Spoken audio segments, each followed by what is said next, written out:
August 18, 1966, South Vietnam.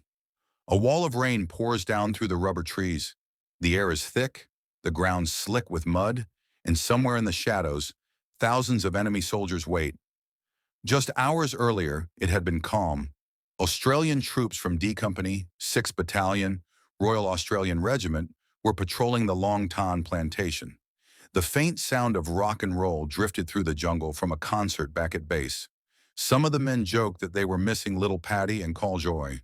They didn't know they'd soon be fighting for their lives against impossible odds. Without warning, a group of Viet Cong walked straight into 11 platoon. The Australians opened fire, sparking one of the most dramatic and desperate battles of the Vietnam War. What followed was a brutal 4-hour fight for survival. D Company, just 108 men, would face an onslaught by more than 2,000 enemy troops from a hardened Viet Cong regiment. Outnumbered nearly 20 to 1, soaked to the bone, and running low on ammunition, the Australians stood their ground. They didn't retreat. They didn't panic. They fought like hell. This is the story of raw courage, sharp discipline, and survival against all odds. This is the Battle of Long Tan. If you're into real stories of grit and military history, hit the like button and subscribe. Most viewers never do, but we're trying to grow this channel to keep these untold moments alive. Now let's step into the plantation and into the heart of one of the Vietnam War's fiercest battles. When Australia committed troops to the Vietnam War, few imagined just how deep that commitment would go. From 1962 to 1973, over 60,000 Australians served in Vietnam, alongside nearly 4,000 New Zealanders. Many were young, many were conscripts, and for most of them, Long Tan would become the defining moment. By mid-1966, Australia had formed its own operational area in Puoc Tuy Province, located in South Vietnam's southeast. This region became home to the 1st Australian Task Force, 1 ATF. Its base, Nui Dat, was established during Operation Hardihood in May that year, right in the middle of enemy territory. A risky move, but it allowed the Australians to conduct operations on their own terms. At the time of Long Tan, 1 ATF was made up of 2 battalions, 5 RAR, led by Lieutenant Colonel John War, 6 RAR, newly arrived and under Lieutenant Colonel Colin Townsend. Supporting them were artillery batteries, including the New Zealand 161st Battery, plus tanks, armored personnel carriers, engineers, logistics units, signalers, and a handful of SAS reconnaissance teams. Even the RAAF's number 9th Squadron contributed, flying UH-1B Iroquois helicopters to insert and extract troops. But they weren't alone out there. The enemy in Phuoc Toi Province was tough, experienced, and dangerous. The 275th Viet Cong Regiment, supported by the local D-445 Battalion, had deep roots in the area. They were supplied, well-trained, and knew the terrain better than anyone. Backed by North Vietnamese regulars, they had one goal: drive out the Australians. Just days before the battle, signs of an enemy buildup began to appear. A mortar attack on Nui Dat signaled something was coming. Patrols were sent out to investigate, and one of them, D Company of the 6th Royal Australian Regiment, was about to stumble straight into the fire. Third enemy forces, approximately 300 words. The enemy that D Company would soon face was no ragtag militia. These were seasoned, full-time Viet Cong fighters, part of the Communist main force, known for their discipline, firepower, and sheer determination. At the center of it all was the 275th Regiment, a key unit of the Viet Cong 5th Division. Headquartered in the remote Mai Tao Mountains, this regiment was led by Senior Colonel Nguyen the Truyen, a veteran of guerrilla warfare. The unit had fought both French and South Vietnamese forces for years before the Australians arrived. The 275th was composed of a mix of fighters, South Vietnamese Viet Cong guerrillas who knew the jungle like the back of their hand, and North Vietnamese Army regulars who brought structure, training, and better equipment. These men weren't farmers with rifles. They carried AK-47s, wore khaki camouflage, and had support weapons like mortars, RPGs, and machine guns. Alongside them was the D-445 Battalion, a local VC unit that often worked in the shadows, setting traps, gathering intel, and guiding larger units through the terrain. In the days before the battle, Australian Signals Intelligence, SIGINT, picked up suspicious enemy radio transmissions. The direction-finding equipment suggested a major VC unit was on the move, north of the Long Tan plantation. Then just after midnight on August 17th, the base at Nui Dat came under heavy mortar and recoilless rifle fire. Dozens of rounds fell inside the perimeter. Yet strangely, there was no follow-up ground assault. Instead, the attackers vanished into the trees. It was clear the VC were testing the Australians, probing their defenses, drawing them out. And it worked. The Australians began patrols to find the source of the attack. One of those patrols was D Company. They didn't know it yet, but they were walking straight into the path of 2,000 enemy troops. The morning of August 18, 1966, began like any other for the men of D Company, 6th Battalion, Royal Australian Regiment, 6RAR. But this day would end in blood, mud, and legend. At 11:15 a.m., D Company, 108 men strong, left the base at Nui Dat and began moving east toward the Long Tan rubber plantation. Their task was to relieve B Company, who had spent the night positioned near the plantation's edge after sweeping for signs of the Viet Cong. D Company was led by Major Harry Smith, a professional and highly disciplined officer. With him was a small but crucial New Zealand artillery forward observer team under Captain Maurice Stanley, a detail that would prove vital within hours. As the Australians moved, some could still hear music floating through the jungle. Back at Nui Dat, a concert was underway featuring Little Patty and Cole Joy and the Joy Boys, a moment of peace and normality that made the silence of the plantation all the more surreal. By 1 p.m., D Company had linked up with B Company. Together, they found signs that the area had been used as a Viet Cong staging ground before the mortar attack. There were blood stains, abandoned sandals, and scattered equipment. Something was out there. At 3 p.m., after B Company returned to base, D Company moved deeper into the rubber trees. 2nd Lieutenant Gordon Sharp's 11th Platoon took the lead, followed by company headquarters. 10th Platoon, under Lieutenant Jeff Kendall, moved to the left, and 12th Platoon, under Lieutenant Dave Sabin, took the right. The men spread out in open formation, each platoon advancing in arrowhead formation across a front of nearly 160 meters. Their mission was to track the fresh enemy trails leading northeast. The trees were orderly and spaced apart, but the underbrush was thick. The rain had yet to fall, and the jungle buzzed with insects and tension. Then, without warning, at 3:40 p.m., a group of Viet Cong soldiers walked straight into the center of 11 Platoon's position. There was a brief moment of stunned silence. Then Sergeant Bob Buick opened fire, hitting one of them. The Battle of Long Tan had just begun. The initial contact was brief, but deadly. After Sergeant Bob Buick fired the first shot, the Viet Cong squad scattered into the thick vegetation. But it was already clear these weren't local guerrillas. They wore khaki uniforms, carried AK-47s, and moved like trained soldiers. D Company wasn't facing a few stragglers. They were up against Main Force 5C, and likely a whole regiment. Major Harry Smith, back with company headquarters, still believed the enemy force was small. But 11th Platoon, now pushing east in pursuit, had unknowingly pulled ahead and become dangerously separated from the rest of the company. A 500-meter gap opened between them and HQ, with 10 and 12 platoons also spread out on either flank. At 4:08 p.m., 11 Platoon came upon an old rubber tapper's hut and paused to check it. The enemy had already fled. As they moved past it, machine gun fire suddenly erupted from the left flank. Several Australians from Section 6 were hit immediately, some killed where they stood. The platoon dropped to the ground and returned fire. Moments later, a second machine gun opened up from the right. It was an ambush, and it was perfectly executed. Lieutenant Gordon Sharp, commanding 11 Platoon, ordered 5 Section to sweep across the front and flank the attackers. But as the section moved, they were hit by RPGs and heavy small arms fire. The platoon was now being attacked from the front, both flanks, and soon from the rear.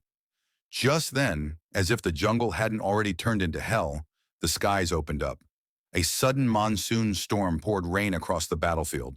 turning the earth to mud and cutting visibility to barely 50 meters. Sharp quickly realized this wasn't a patrol-sized enemy force. It was far larger, possibly hundreds, maybe more. He radioed for artillery support at 4:12 p.m., then pulled his exposed men into a tighter defensive circle. The Australians were now completely surrounded, pinned down, fighting for survival, and no one else in D Company knew how bad it had become.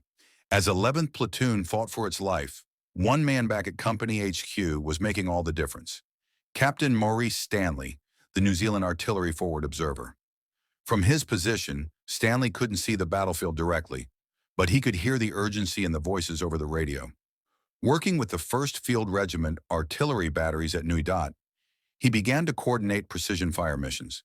He carefully walked the rounds in, dangerously close, just 200 to 300 meters beyond 11 Platoon's position.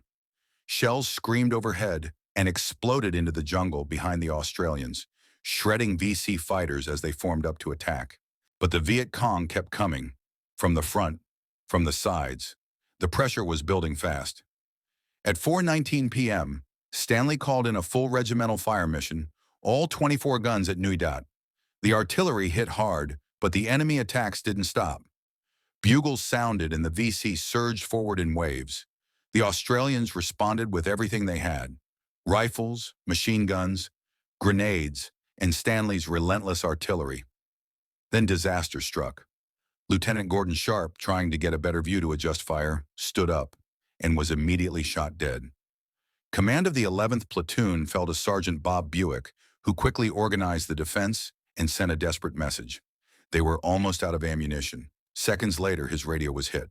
The antenna snapped off. They were now isolated, with no way to call for help. But that didn't stop them. At that moment, Private William Yank Akel, a young signaler, did something remarkable. Knowing 10 Platoon had also lost contact, he grabbed a spare radio and ran 300 meters through open ground under heavy fire. He killed 2 Viet Cong with his Owen gun along the way and made it through. That one act restored communications, allowed more artillery support, and quite possibly saved dozens of lives. By now, the reality had sunk in. This wasn't a skirmish. It was a full-blown battle, and D Company was outnumbered, outgunned, and dangerously spread out, but not broken. By 4:50 p.m., 11 Platoon had been fighting almost non-stop for over an hour. Ammo was nearly gone, communications had just been restored, and the enemy wasn't letting up. But the Australians kept firing, using everything they had to stay alive. Major Harry Smith, now fully aware that D Company was under massive assault, acted fast. With contact lost again with 11 Platoon, he sent 10 Platoon, led by 2nd Lieutenant Jeff Kendall, to locate and relieve them. Kendall's men moved through pouring rain, heading into a battlefield they couldn't see but could hear all too well. As they advanced, they ran into a VC force of 30 to 40 men, moving to outflank 11 Platoon. Kendall's men opened fire, taking the enemy by surprise and breaking up the flanking maneuver. But their momentum didn't last. Not long after, 10th Platoon was hit by machine gun fire. The signaler was wounded and the radio was knocked out. Another platoon cut off. With no contact and no idea where 11 Platoon really was, Kendall's men dug in and returned fire. They weren't going anywhere. Back at Company HQ, Smith wasn't giving up. He now ordered 12th Platoon, under 2nd Lieutenant Dave Sabin, to break through to 11th Platoon. But with so many men already pinned down, Sabin could only take 2 sections. Just 20 men. As they pushed forward, they too ran into scattered VC units, attempting to close in on the surrounded platoon. They fought their way through, 8 of them wounded in the process. Meanwhile, the skies above roared again, this time with helicopter blades. 2 RAF UH-1B Iroquois helicopters braved the storm and enemy fire to drop ammunition, bundled in blankets, into the jungle below. For the diggers of 11 Platoon, that ammo meant one thing: they could keep fighting. Still, the situation was grim. Most of the platoon was either dead or wounded, and the rest were now down to their last magazines. The jungle was soaked, the mud thick, and the enemy was pressing closer. But through the trees, yellow smoke began to rise. It was Sabin's signal. Reinforcements were close. They just had to hold on a little longer. As the yellow smoke from 12 Platoon filtered through the trees, Sergeant Bob Buick knew this might be their only chance. At 6 p.m., after holding out for nearly 2 hours, Buick gave the signal. The survivors of 11 platoon, exhausted, wounded, and low on ammo, rose from their muddy positions and began withdrawing toward the smoke. Immediately, more gunfire erupted. One man was killed. 2 others were hit, but Buick pressed on. What he didn't know was that the smoke didn't mark Company HQ. It was actually 12th Platoon. Regardless, it was friendly.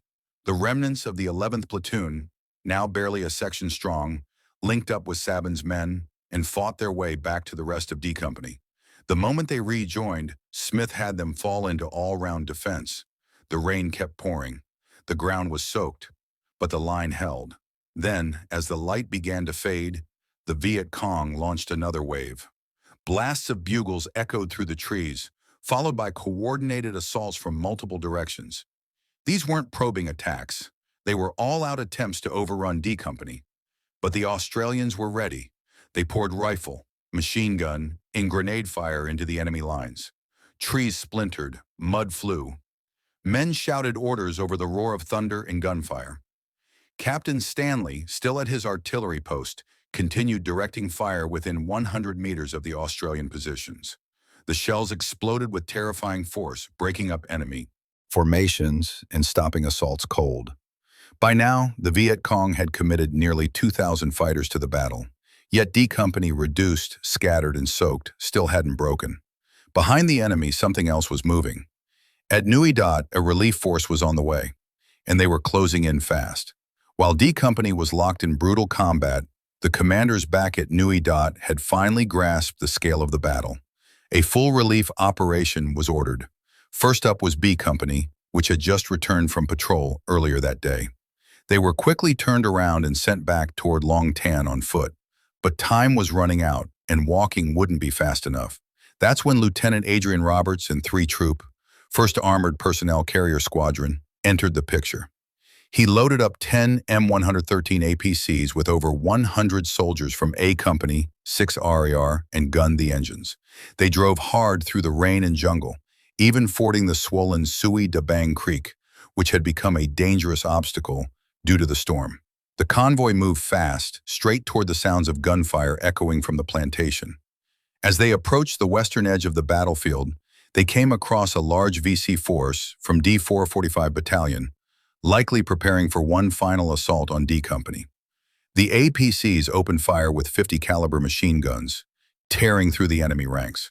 Over 40 Viet Cong were killed in that clash alone, and the rest scattered. More skirmishes followed. VC teams with RPGs and recoilless rifles attempted to ambush the convoy, but they were beaten back by the sheer firepower of the armored vehicles and the riflemen riding on them. Then, at 6:45 p.m., just as the sun dipped behind the clouds and the jungle turned darker, the APCs of 3 Troop roared into the rubber plantation. To the men of D Company, it felt like the cavalry had arrived. The reinforcements quickly deployed into firing lines, hammering the last Viet Cong positions with machine gun fire and coordinated movement. The momentum shifted completely. What had looked like an imminent Australian collapse now became a rout for the Viet Cong. Facing fresh troops and overwhelming firepower, the surviving VC began to withdraw into the jungle, breaking contact as darkness fell. The Battle of Long Tan was over. When the gunfire finally fell silent and the rain eased, the true scale of the Battle of Long Tan became clear. D Company had faced an estimated 2,000 to 2,500 Viet Cong and North Vietnamese troops, primarily from the experienced 275th Regiment and elements of D445 Battalion. The Australians had been outnumbered nearly 20 to 1, yet they held the line. 18 Australians were killed, 17 from D Company, and 1 from the relief force. Another 24 were wounded. Among the fallen were national servicemen barely out of training, and veterans alike. Their sacrifice stopped a major enemy offensive in its tracks. The enemy losses were staggering. Over 250 bodies were recovered, but captured documents. And intelligence suggested the real number of killed and wounded was likely over 500, with many removed by retreating VC forces under cover of night. The victory had both tactical and strategic value. The Viet Cong's plan to destroy the Nui Dat base and push Australian forces out of Phuoc Tuy had failed.